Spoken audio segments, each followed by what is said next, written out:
Welcome back. For this section, we're going to look at how to add a quiz to our module. So we've got some information pages, we've got some assignments in there, and now we're going to attach a quiz.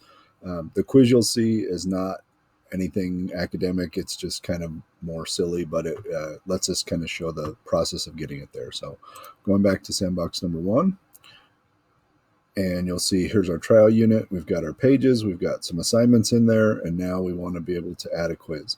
Now, there's a couple of different ways to get this, and something that's still new enough for me. I don't know why in different routes to this, it looks different, but it will still get you to adding what you need to in terms of access. So first of all, I want to see, I've got pages and I've got assignments. What do my quizzes look like?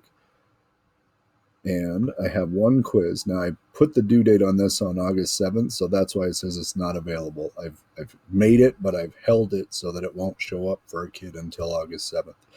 You'll notice it has a little rocket ship here, and those rocket ships, when it's loaded into the program, it will show that as a quiz in your set. So we're going to look here at quiz, and we're going to go in and see, what are my choices. I can, sorry, picture gets in the way. I can edit it. I can do different things along with that. But when I go to this version of edit, it lets me change kind of some simple things about it, point values and due dates and things. So it's kind of a quick and easy piece there to be able to use. But it doesn't give me all of the different options. You'll see up here it says at this point this quiz is not published. And so it still shows up as an assignment at this point. Okay, now we're going to get into a look at the same quiz a different way. And this time we're going to go into our assignments. And you'll notice that in here, it still gives you that as a quiz. And you'll see it's not attached to anything else at this point. Still has the same information displayed in terms of when students will be able to take it, how many points is it worth. Okay, so it exists in a couple of different ways, and you'll find a path that you like for going in and working with content. But for right now, we're going to go back to the beginning of it, and we're going to add it into our module. So we've looked at it in quizzes, and we've looked at it in assignments. So you see it's not attached to our module. We want to get it to that point, and we're going to add to the plus sign.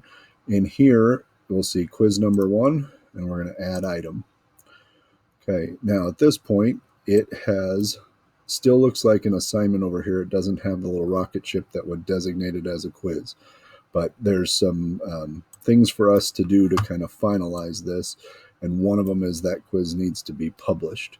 And so as we get into that and it reloads, you'll see this change from an assignment page into a little rocket ship that shows that it's a quiz for there. Okay. If I want to see what's in my quiz, I can click on it, and it will take me in. This is the section where I would build or add questions. And so I have an essay question, I have a true false, I have a multiple choice. Where the circle is that's darkened, that is the correct answer for this. So let's say I change my answer, I could go in to edit that question and click on to a different section, and it would change the circle to match up with the correct answer for that. These blue buttons will let me add different pieces. So this is an instruction section. If I click here, I can add information.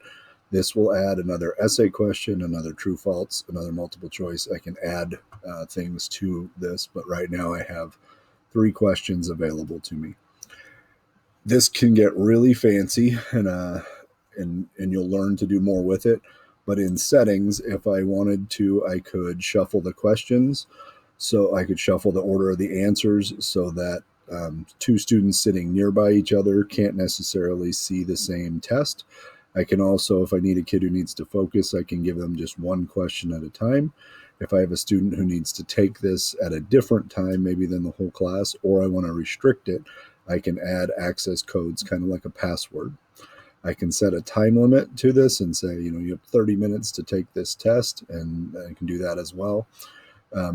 In the directions of what I've seen from this, filtering IP addresses is not something that we need to worry about at our level, so I would just leave that one alone. And if you want to, you can click in for multiple attempts, and but you may want to also control that a little more for grading.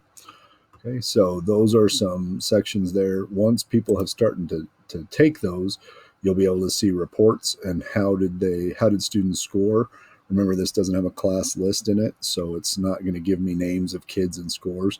But if that was built in at this point, I'd be able to see how kids were doing on it.